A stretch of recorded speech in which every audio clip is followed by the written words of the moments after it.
Welcome everybody, and I'm going to go in more details as Mike says, and they pushed everything to me now, so I have to explain everything. Not what, but how. My name is Dionis Christov, and I'm a senior wireless architect for our group. I am with the team for the last 10 years, from 2004. So went through all the processes and technologies that went from then till now, and all the companies that at the same time. We started as a centralized solution, and Michael will said we progressed from the typical voice-related solution to a more of the data player and all the features that required and technology required to support that. I will focus in the talk particularly on the stadium deployment that we did. And why I'm doing that, well, try to illustrate that stadium share common problems with other high density. I'll illustrate how the solution that we have in the general solution we applied in the stadium. At the same time, stadium had a different problematic, especially in the RF area. And focusing on the stadium because then I can more go into detail and tell you how and get into the nitty-gritty details instead of going on a higher level. When we look at the stadium, we wanted to come with a model, the blueprint, to solve the situation of high density in the open air, or even also in arena situation. And the approach that we took is that we wanted model in order to make the solution repeatable. We didn't want to solve one stadium well and go to the next one and start from the beginning, and next one starting from the beginning. We wanted a model that can be repeatable and understand what we expect. Second thing is to upfront understand the performance or predictability of the solution, based not on the real life measurements, but coming from the fault plan and distribution of the user's expectation of the customer.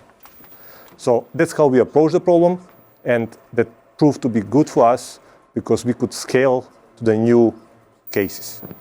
Saying that doesn't mean that stadiums are equal. You come with a blueprint, you look at the blueprint, you take key data indicators from each of the deployment, put it in a model, and then you start working from there to find a solution to this particular venue. And what would be different with the stadiums? The stadiums are open space, so signal travels long distances. Noise behave differently in the stadium versus the indoor facilities, mainly of the situation like multipath or direct visibility from antennas to the customers.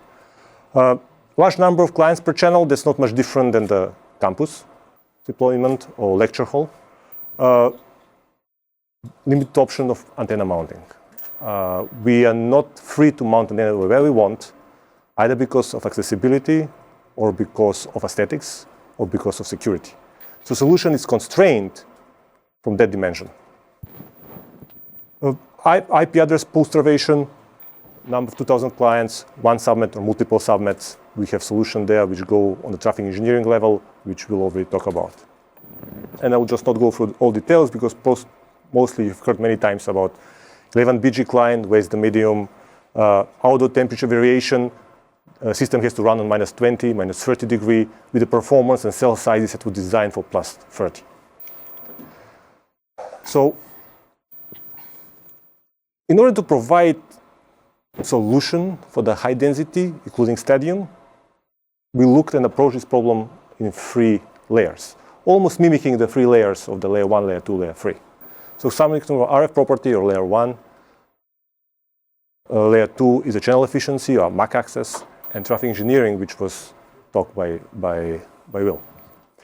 One differentiator for stadium of the all 3-layer approach is the RF properties. RF properties are very different than indoor deployments. Noise control, channel plan, dimensioning of antenna, and antenna directivity play a significant role of delivering successful high-density channel on the stadium. Can I ask a question? Sure. Do you actually have multicast enabled in the stadium, or is it? Multicast is disabled on the stadium, but that depends mostly on the customer requirement. Most of the stadiums I know about now, they have disabled the multicast. Maybe I'm wrong, but the information that I have till now is that they disabled. How are you handling like in-venue video streams? Like, I want to have 4 channels of ESPN delivered to my handsets without doing multicasting. So in most of the cases that the video streaming what we have, our customer they're using is unicast video. They're not using the multicast video streaming. So they're going with a directional unicast streaming. Yeah, so ZenCam, the GymCam is used in a lot of stadiums and it's unicast. So you get different feeds, different views of the different places in the network and in the field, and it's all unicast based. Exactly. Noise, by our measurements, but measurements also by third party, changes between the event, before and after, and during the event. Noise go by 10 dB higher during the event. And that's not the only phenomena. The existing AP signals goes down at the same time during the event. Because of the attenuation from the people? Yes. No multipath. Reflection is reduced and signal is get absorbed. This is the explanation that we have. And this data point that we have in our design. So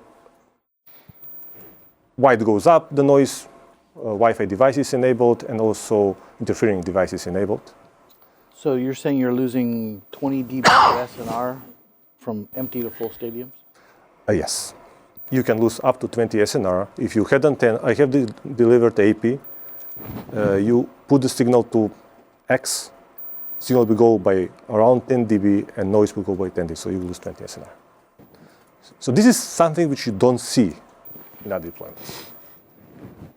This is not typical. So what design has to do has to cover the case, the worst case. The worst case is when the event is on. So you have to design your SNR or your cell planning or transmit power and APs for the worst case. Other element which plays into stadiums is signal goes far because open space.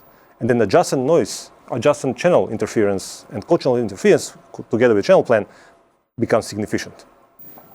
So you have big cells, you have dense cells, you want to put more AP in the dense cells, then the closeness of the AP goes up, which means that adjacent channel interference, doesn't matter how many channels you use, will go up. So you have to be careful that that adjacent channel interference doesn't aggravate already the problem with the 10 dB of increase in noise during the event. What usually is done, we put this in a model, the noise level, based on the floor plan of the stadiums, and we estimate, this actually want to say it's one input to our model. And we usually work, we measure it, but usually work with minus 80 dBm as a noise level for planning. And that's at 2.4 and 5? Or yeah, we actually there's a little difference, but the difference is not big enough to require a different approach. The solution, how we resolve this problem, or how we decide to resolve the problem, is basically using directional antennas.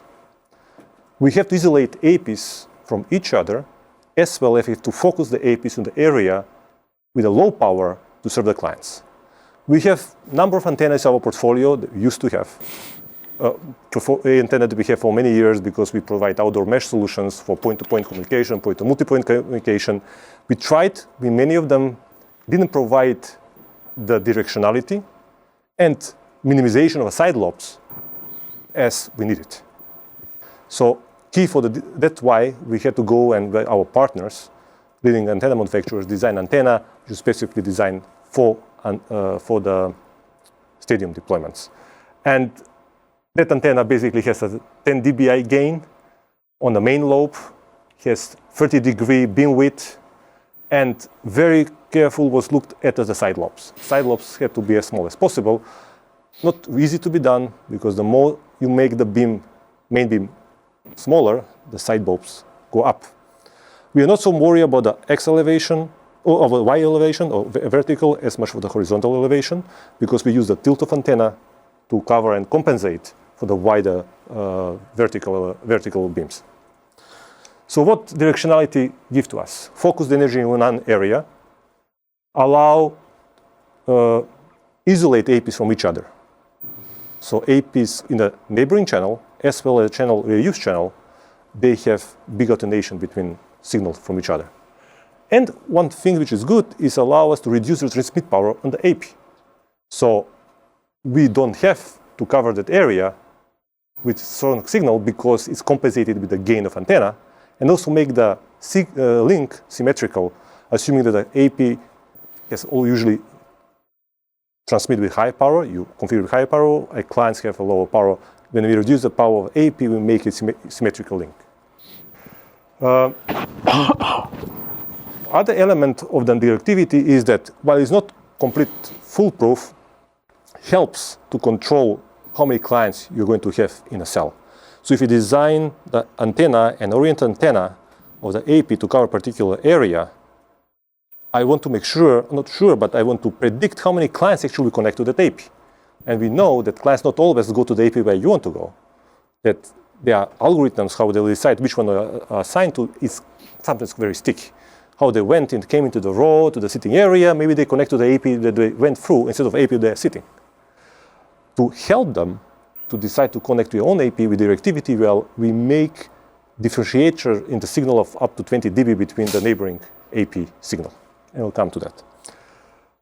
How it looks like in the conceptual model is you have AP1, which is covering with channel 1 the section.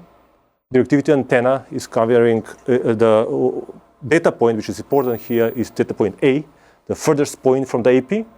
You have to have enough signal strength to provide sufficient SNR to survive the design noise floor of -8. Point B is adjacent channel interference. Adjacent channel interference by spectrum mask has to have 20 dB reduction from the top to the 10 megahertz away from the central channel. But if that is above the noise level, then adds to the noise. And third point is the signal out of the antenna from AP1 travels 3 sections all over to the same channel. There it has also to appear below the sensitivity level of the clients, which means it has to come to the around level noise. This is not always comes like this. So this is just example. Not always APs will cover one section. Sometimes depends on the size of the section, depth of the section, of geometry of the stadium. May have to cover 2 sections. But this is a conceptual where we start from when we deploy, and we have a very capable solution team, which will go and measure these points, and from that points we'll decide how and where to install the antennas. And where to install antennas, we come to the serious problem. You don't install it where you want to install it where it can be installed. It is driven by either by the venue, the customer says antenna cannot go in that place, either security, or there is no mounting point.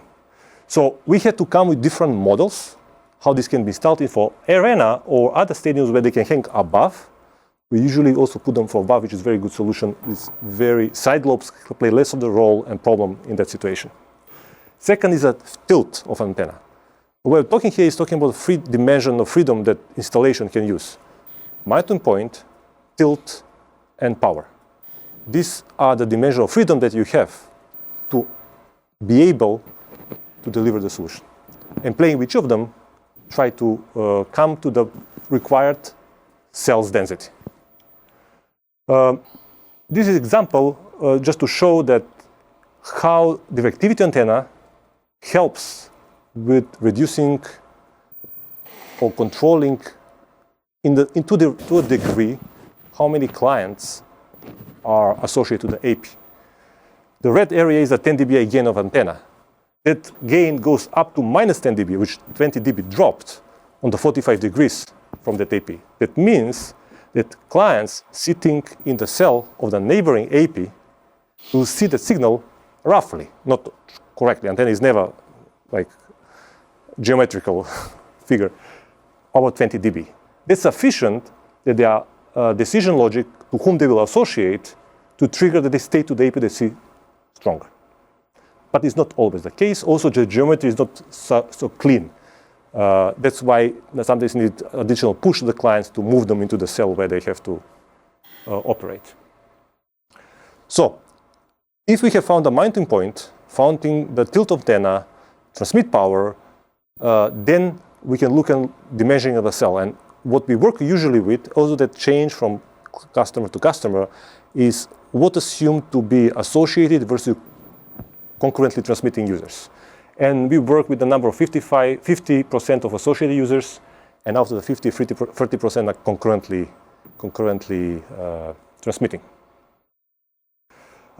If we cannot come to solution to have less than 100 clients per channel, then we have to reposition the APIs.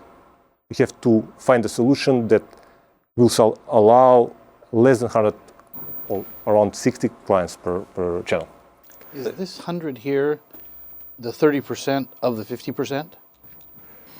These 100 are when you put 50 and 20, 30, when it comes like 20%. Yeah, It's so 20%. if you had a section with 300 people, you'd count 150 of them would be associated, and 50 of those would be concurrent usage. Transmitting. And then this is 100 of those. Yes. So basically with this thing, you're looking at a section of about 600 seats per AP. Per AP, yes, per channel. So that's yes. In that case, you have yes, Will. Yeah, so I want to add, so this is the calculation that we discussed early on about 30 megabits, right? You got 30 megabits with a 20 megahertz channel and 1x1 clients. That's your least common denominator. So where does the 100 came up from? It's a 30 megs divided by the 300 kilobits per application that our customer decided that was their number, right? If your number is 1 meg, then that's going to drive the number of users down. If your number is 100 kilobits, then that's going to drive the number of users up. Right, so it really depends. If it's all 2x2 clients, then or 3x3 clients, then it's not the 30 megs in the air that's the limitation. It may be something else, right? Well, these just seem like really fun numbers to play with. You can say whatever you want. Oh, you want a meg? We'll give a meg. But the real constraint on this is, go back a slide. How many of those can you put in the physical space? Because it's the frequency you reuse is going to determine how many APs you can have. So it's a balancing act between mounting an antenna, between the angle of antenna, number of seats of depth of the section, and required traffic that you have. You put together in the model, and you come up. Is it possible or not? Isn't the constraint in that model always going to be RF reuse? So yes and to 4 because you have 3 channels. Not as big a problem with 5 gigahertz. Yeah. So as you get more and more devices moving to 5 gigahertz spectrum, then that problem becomes less, right? And even in today's designs, if you start going to the end zones, for example, right, where the angle is not the same one, Wrong way. It's the wrong way angle, and because of the visibility into the game, we can't plop an antenna in the middle pointing up, right? So in that case, you may have to shut off 2.4 radios, but still provide the density in the 5 gigahertz. Right, and as more and more devices start moving to 5 gigahertz, then that issue becomes, for a little while, less, right? Until you start running into the DFS cases on 5 gigahertz, which most clients today don't support DFS channels. So now you're going to start, 4 years down the line, 3 years down the line. Now 5 gigahertz becomes an issue that we need to look around, right? So we always have to, stay ahead of these changes. Do you have a site survey of the antenna that you use? Something that like a We have. PSS site survey that you can show us? It shows us good coverage pattern. Yes, we have it in our solution guide, and also we have it our external antenna guide. The radiation pattern was there, Radiation though. pattern, yes. Oh, I was looking for something specifically stadium, right? Something that shows a stadium venue with approximate number of seats that has a. We have usually we do EKH surveys, site surveys. Then we cover the area. So I don't know how much public information is that one because it's particular customer done for particular customer. But our solution team will go and do the survey with the EKH. So one thing to know when we talk about bringing a stadium up, in 30 or 60 days, add to that the fact that there wasn't anything in the industry at the time to be able to address that, right? So we were working at the same time, about 45, 60 days ahead of that deployment with the antenna vendor to design an antenna that would provide those types of differentiator, right? Because you typically, when you talk about tight beam antennas, you're talking about a lot of cases point to point with very low drop, which doesn't meet our needs, right? So we needed fast, a fast vertical drop, but a very tight beam. So we had to work hand in hand with that antenna manufacturer to be able to build an antenna that would solve that problem from that perspective. That seems like a really rapid time frame. How do you handle like doing FCC validation of that solution in such a compressed time frame? We did it. We did it in about 2 months with the FCC, right? So yeah. There's many things going on at the same time. Yeah. So there was there was a new antenna. There was obviously FCC validation. And one thing that we haven't really talked about here, we're a global company, right? So we've solved with this design. We solved the issue in FCC-based regulatory domains, right? You start talking about a non-FCC like Europe, for example, right? They're constrained outdoors. 2.4 power is constrained more than in the U.S. So that design may have to be different. A lot of the stadiums in Europe, right, tend to be single bowl, right? So you end up trying to paint from the top versus going from the side, right? So there's different tricks that you need to use in order to solve the problems, because it's not only the physical limitations, but it's also the regulatory issues that come along with it. Is the number of seats pretty standard, regardless of the? I know, obviously, stadium 10,000, 50,000, but the actual spacing. Yeah, it's pretty standard in North America. In North America, it's pretty standard, like the one sitting area, at least what I have seen till now, all the floor maps I have seen from the stadiums, like 25 feet, 20 seats. What about the actual, how many seats you get, with walkways down either side? Does that vary significantly by stadiums? So does that make sense? It does vary, right? And I'll give you an example, an indoor arena, right? So if you go for Canadian folks, right, when you go to a hockey arena, you have a same geometrical footprint, but a much smaller, right? So if you take and you reduce the power, right, what happens? Your shape changes and doesn't cover what you do. So we took that same antenna, attenuated it, added attenuation to it, so that we could use it indoors, so that we could simulate that pattern, or reduce it on a smaller scale, because if we shot that far out, there would be a reflection across the arena. So there's different techniques that you could try to play around with. So especially in the arena, then you definitely were going to mount them on the top. If you can find a mounting on the top, then you mount it on top. Have you had to experiment with, and it sounds pretty dubious, I've heard, but under floor? Yeah, we did experiment in Europe with that one. Yeah, I don't have any. So I do. So we did some testing in some stadiums in Europe, and in the stadiums that we looked at, there's a concrete gap between the seats, right? And we could shoot RF through that. But if you don't have that gap, the signal doesn't go anywhere. So a design that puts APs underneath the concrete, it doesn't scale. As far as our research, right? Somebody else has been able to too much figure attenuation from the concrete that you'd need too many, or? The attenuation from the concrete, it depends on the type of the concrete. It's informed concrete, and most of the time it's enforced concrete. Gaps in the design, ability to mount antenna below. If you don't really want to put it right next to the concrete, you want to put it a little further away, just to get some angle there. So it plays in a role. We don't have solution with the mounting like that till now, but the model that we have pretty much easily can adapt to that cell size. And again, I'm not smart enough, but one of the issues is that if you looked at one of our solutions was to directionalize the signal, right? If you put the AP underneath the concrete, you got barbed wire, you got a bunch of stuff that it's not going to give you that control of that signal. Right, so you kind of lose the control, and now it becomes a bunch of APs with an omnidirectional antenna, in the same place, contending for airspace. Right. Really, a last resort if you can't mount them up, basically shooting down. You're saying. We're doing some research to look at different approaches and different technologies. Definitely, there are a lot of stadiums where there is no any kind of mounting position, and access below is not possible because it's a metal sitting area. So nothing will help you here. And we're looking, researching in different technologies. Channel plan we started with 2.4 only, because at that time only 2.4 was major channel where devices were developed. Now we're getting 5 gigahertz, but 5 gigahertz non-DFS channels. We still have issue that a lot of clients doesn't support 5 gigahertz DFS channels. And the growth of the design of the solution is that the more channels you add, we put more APs per cell. And we stack the channel on top of each other. So you have dimension of channel now, not only directivity of antenna, but also could be the channel.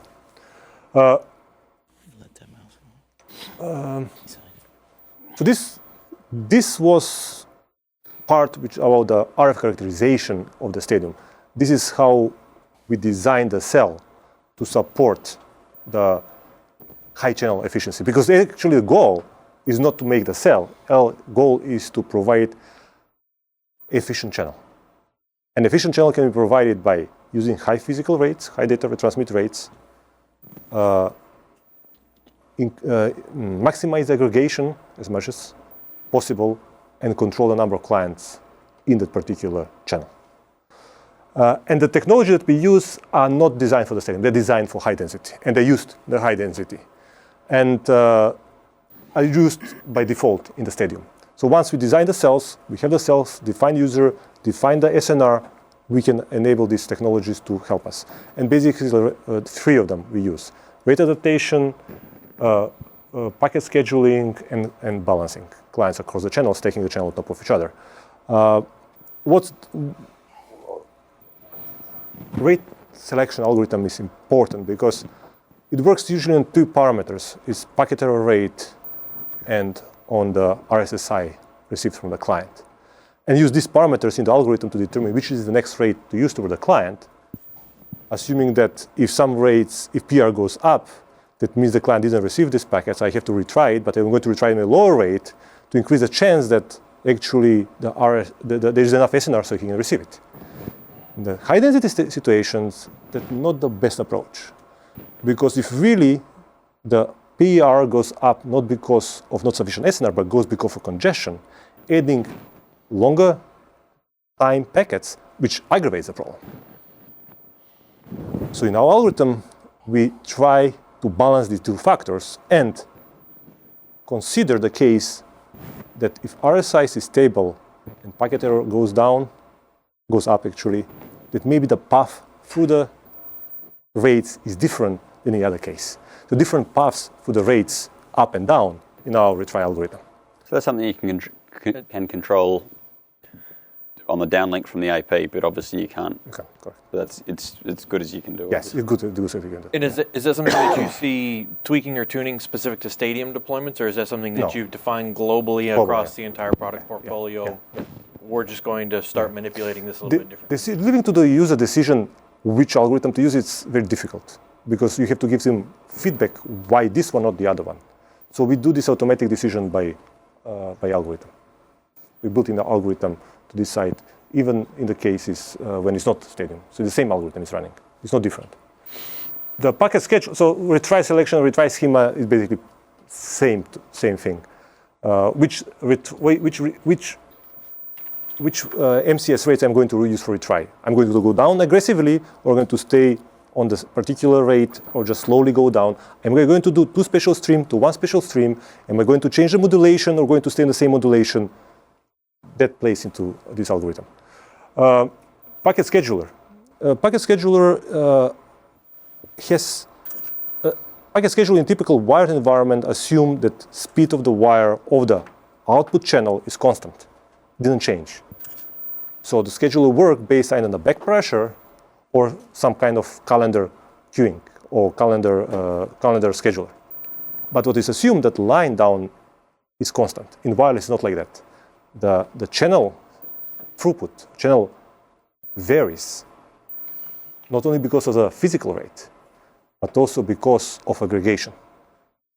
So while your channel can saturate with one aggregation, one frame per aggregate can work much better if you aggregate more. So packet scheduler that we're using try to balance between the latency introduced and the size of the aggregates that it sends down to the clients. We are not seeing huge aggregation.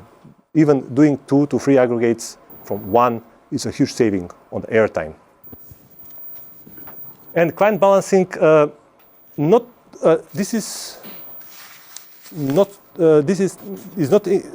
balancing doesn't help of increasing the efficiency on one channel. It's basically stacking a channel on top of each other to get advantage of multiple channels in 5 GHz. Then you can position multiple APs in the same cell, in the same pattern, covering the same cell, but over multiple channels, one 2.4 and two 5 GHz, for example. So this gives you ability to scale the solution, already deployed solution, already planned antennas. And if you want to increase the capacity of that solution, it's not about ripping it out and repositioning, it's just adding more AP in the same area. And some of clients already deploy multiple APs in the same area to take advantage of this ability. We went through the RF design, cell design, to the layer 2 or MAC layer of scheduling or rate selection. But all that feedback for us into the hardware design. We learn a lot of things through this process in the solution space, which we feed back into the hardware design and our partners that we're using for developing our RF solution. And three things that right away come out is that spectral mask has to be tight. If you want to achieve your adjacent channel interference, reduce adjacent channel interference, your spectral mask has to be tight. Your radio on the large scale, on large production line, all APs has to come with a obeying or very tight spectral mask.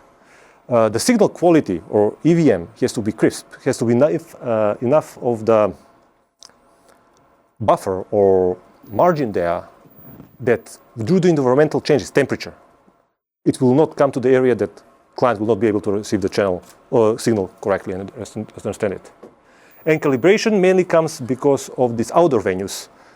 Temperature varies from -20 easily, I can tell you for sure, to +30.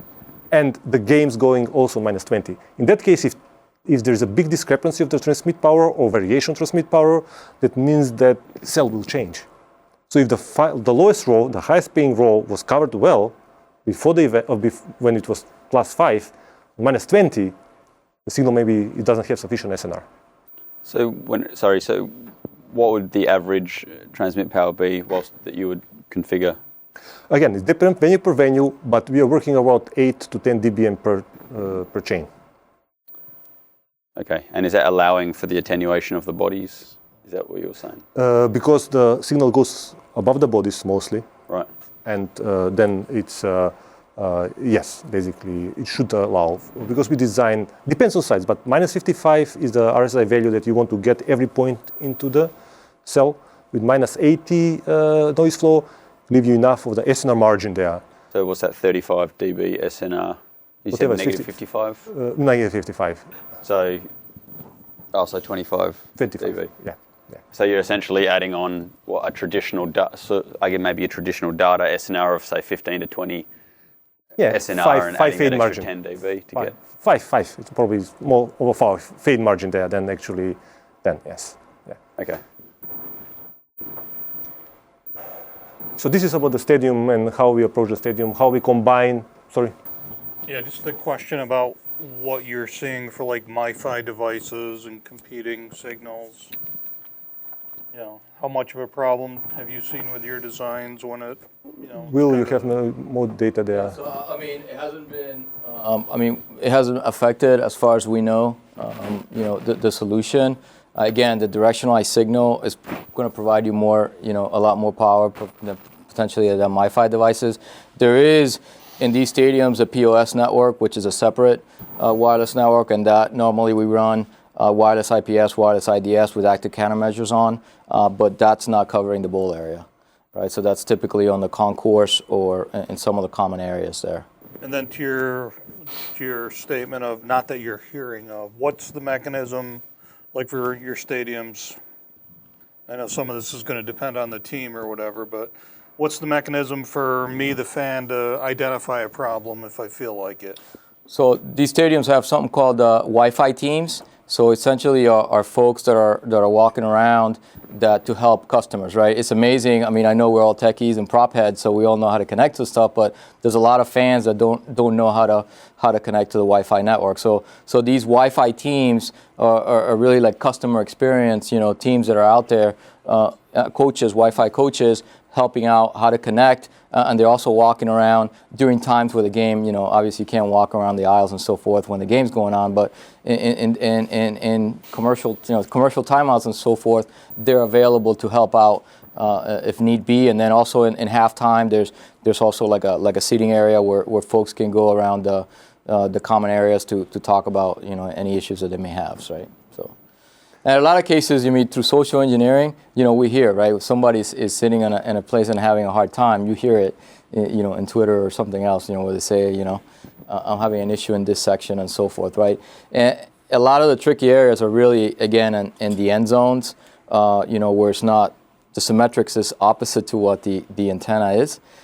So those tend to be the trickier areas. I think as more and more devices move to 5 gigahertz, that becomes less and less of an issue because we do have plenty of 5G coverage there. But 2.4, because of the cross proximity of it, you end up shutting off 2.4 radios to address some of the high density stuff. So the Wi-Fi coaches or whatever, it's one of those less than obvious additional costs of doing stadium Wi-Fi. I mean, it's easy to envision APs and pathway and cable and switches, but I mean, there's more elements to it than that, obviously. Sure. But it's all about the fan experience, right? It's whatever it takes to make the fan, fan happier. And certainly early on, we provide support, in the first few games. Certainly we provide additional support. We have GTAC, our TAC personnel on site. If need to be able to optimize and make sure that we don't run into game. Come game time, that's the mission critical for them, right? So that 4-hour slot is critical for that team. Starting to smell like money in here. So have you had to go back into any of your stadiums and do a tune-up after the first year or after the first season? Based on the success we've added in some stadiums, they've wanted to add more Wi-Fi in other areas that they didn't provide Wi-Fi coverage before. Optimizing, kind of happens, all the time, right? I mean, as RF is hard to control. So certainly, that after the fact tuning, maybe wind, move an antenna, or you need to, we're going to try a different angle and so forth. Those are things that are kind of continuously as part of that. Most of the time, either because based on the client or fans' feedback to the venue owners, triggers a request to reassess particular area, which signal, or traditionally it was always a problem there. Or there is some weather effect, some antennas didn't hold well for the weather and rusting or something like that, so didn't hold the tilt change. So things like that require some follow-up maintenance. It was mentioned that you guys, I guess, talked to the NFL, CIO, or whatever it was. Do you think, or is it in the plans to build new stadiums with Wi-Fi in mind? Because it sounds like you guys are trying to, fit a square peg in a round hole and placing antennas for various reasons. I was just curious if there was ever any mention for that. I think it's one of these things that you're not going to design a stadium, I don't think, for Wi-Fi.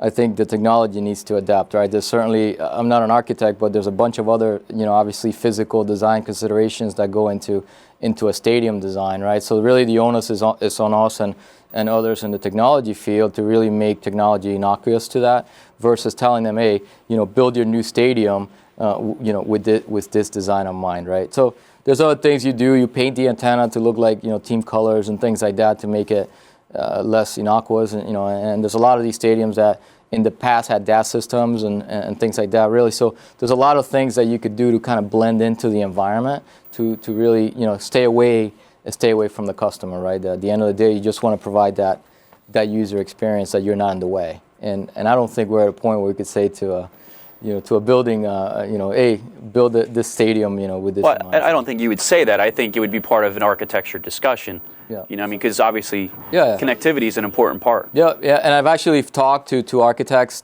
teams about, like hotels and places like that, of what, some of the challenges are in a Wi-Fi perspective, power, for example, where you laid the wire, things like that, so that they could consider it Right. as part of the design, right? But, there's a lot of historical, buildings, right, that you don't have a lot of flexibility. You got to fit in there, and a lot of stadiums that have been around for a number of years, right, that provide a challenge, I right? think that's really tricky in a lot of buildings. The owners of the building aren't necessarily the owners of the team. And some of the buildings have multiple teams that use them, have different configurations and different needs. So it's not cut and dry. The league is mandating to put Wi-Fi in all 32 buildings. So they want it to be like a franchise, like McDonald's. Get a hamburger in New York, get a hamburger in San Fran. Same thing. They want Wi-Fi to be deployed the same way through every building.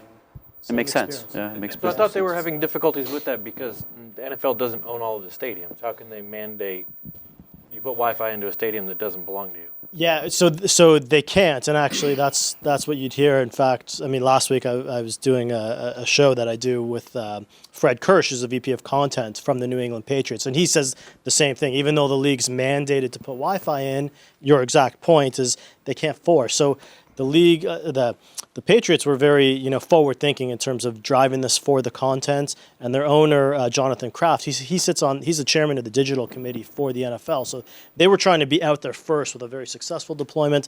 But you're right, the league can't force owners to spend the money. So it's an interesting paradigm that they're, So it's a mandate, but not really a mandate. unless they're going to spend the money on behalf of the team. So it's tricky, but that's, again, their whole thing is about business transformation and changing that experience of the fan when they're inside the building and trying to give something unique. Because, I mean, let's face it, HD television, your couch, your own beer, it's a pretty good product that you get in your own house. And they recognize that. And getting people into the building gets more and more challenging over time, right? I mean, and there's a revenue aspect to it, right? I mean, if you have empty seats, which doesn't obviously happen in the NFL, but in other leagues, college, right? So really the idea that we went after to solve this problem wasn't so much about the NFL, but it was trying to find a place where we could solve the problem and really protect, our education customers, right. Higher ed, right? We have an example, I don't think we can announce it yet, but where a customer, where we provided Wi-Fi to campus and also wireless, they built a brand new stadium and they brought us in because of our success before, right? So it's really, But and that's a really good point, because even for that particular higher ed, and I think what we talk about a lot is the experience of the fan in the stadium and that student on campus. It's the same thing. It's the same problem. So having that solution solved properly, whether it's a fan in the building or the student in the auditorium, the same experience that you're trying to drive out there. And that's really what our thought process is in terms of driving Wi-Fi into all of our customers' environments. So stadiums is a great example of us solving a really difficult problem, but we believe that the way that we've solved that problem is applicable everywhere else that we go. And we have customers that, will speak on our behalf about, we've solve that problem in other verticals, other environments. What was the assumption in your design about the end user devices? One by one, 20 megahertz. Okay. What ratio of 2.4 to 5? Steadily increasing. Steadily What increasing. would you design for? In the beginning, we designed mostly for 2.4. So another question for you. After you've installed, you do a validation survey using Akahau. Shout out to UC. And when you evaluate that, you had an original design. You said, I think it's going to cover here at 10 dB, 5 dB down, 10 dB down, right? Your little picture. Yeah. Do your post-validation survey results match what you predicted? So when we first did the original antenna, it was all mathematical modeling because we didn't have the actual stuff. And when we actually tested with that antenna, we were within 2 dBs of the theoretical calculation. So we're pretty close. So we know what we have to shoot from, right? So when you're in a cherry picker installing this thing up there, right? You got to play with the angles and you got to optimize it, knowing that you want to have a certain coverage, a certain RSSI down at the edge of the zones, right? So that's all part of that design, because once that field starts filling up, or the stands, then that's when the absorption comes in. The first one I went into the stadium, like the signal's crappy, and it was because we had so much reflection in the stadium. But as the stadium started filling in, then the system stabilized. You go into House stadium's full or stadium's empty? I mean, they let you walk in between the. We do it both. So we do a site survey with the stadium empty, and we do a site survey with the stadium full, and we do it on special areas, right? Because it's symmetrical, right? So you don't need to do it in every single area, right? So the owner picks, for example, which areas of the stadiums are going to be unique, right? And we do it. That's what we do. The site survey empty. We do it with full, and then you also got to keep in mind that you don't want to overlay across the field to the other side, right? Or maybe you do, because when you have that Taylor Swift concert, right? Where are the kids going to be in the field, right? So is that where you came up with the 10 dB loss from absorption, 10 dB loss from the energy? Yeah. So when you do a empty stadium to a full stadium, you're seeing 20 dB differential. Yeah. So and this is the numbers we just take out of my head now, because this is typical numbers, not that we saw it. Yeah. Minus 95 we see before the event. During event, minus 80. And we survey before the event with minus 55. So if the signal goes down to minus 60, minus 60 something, we still have a 15 to 20 dB of SNR margin from the minus 80 when the noise comes. I mean, pulling back the curtain a little bit, and I think to the point, and the fact that we know that none of these buildings are the same, we're at these buildings way before we're deploying. So we're in there taking readings, we're putting up our own APs, we're doing active surveys during games like the season before. As part of the sales process, we're there. A number of guys. We have a whole solution to go out there with the partners that we've chosen that are going to help us. That's the only way to do it. I mean, we've got to be in there a long time before. Otherwise, it's just a guess, right? We're just guessing. So those characteristics do change. But we see a lot of similarities, let's say, in terms of noise floor. And definitely. The noise floor is pretty... things that always worked well is minus 55 and minus 80.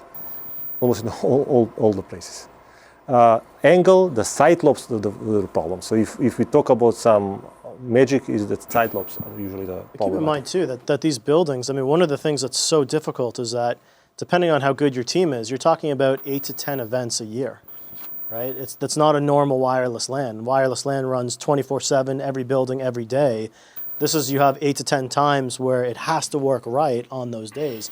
And when nobody's in the building, if you stand on the 50-yard line, like in Gillette Stadium, you could pretty much see every access point in the building. If you took out a scanner, you'd see almost every AP in the building. Yet when the people are in there and the attenuation happens, the characteristics, the RF characteristics are night and day. It's completely different. It's much like doing a warehouse, right? You have empty stock, and all of a sudden you fill it up, Exactly. Yep. So are you leaving it at static power? You know what you want, you leave it at that, you're not doing any kind of dynamic during the game? No. It's kind of like the old voice over IP installations or voice over LAN. You do your physical survey and you lock it down, right? Because if you start moving around, then your behavior is going to change. This is very different that you typically will do in indoor installations. Yeah. You don't have this ability or that detail or time to spend on detail on the RF planning, so detail like this one. And also the modeling is much more difficult in indoor than the stadium.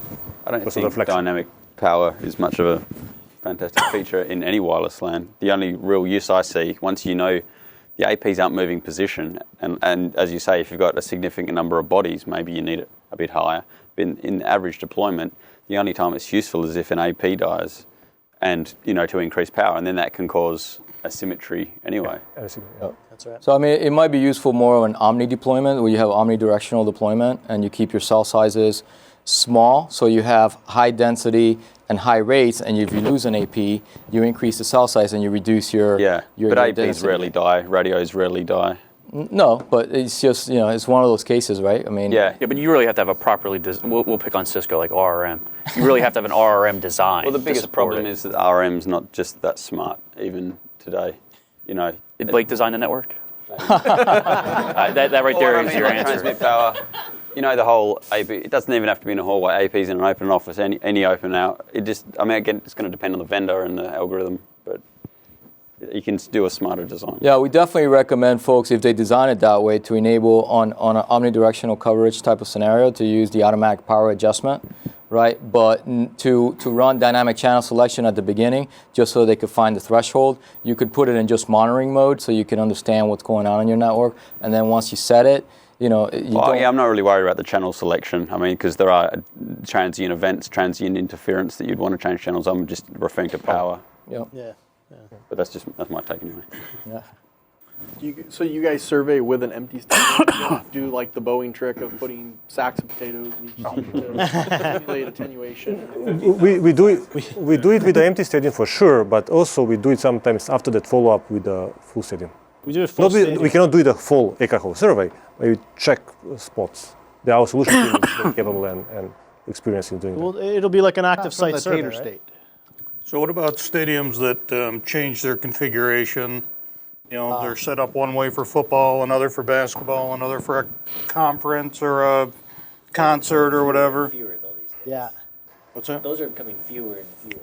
No, but I mean arenas, and we've studied a number of arenas, and that's a great question. And actually, part of our system, and we haven't shown our management the software side of it, but in those situations, what we would do is we actually have template configurations, and you'd push a new template across the infrastructure. That's pretty much what, even at Gillette Stadium, they have a couple templates that they'll push for, you know, when Taylor Swift or whomever is in for the concerts, if they want to get something out there on the field. Right? So then they'll We want push to a new pretend we're configuration. young. I'm hearing that you're a Taylor Swift. It's either that or Bieber, right? Justin Bieber. No, he's out of the country soon. He's Canadian. He lives so. next door. What can I do? He's throwing eggs at me the other day.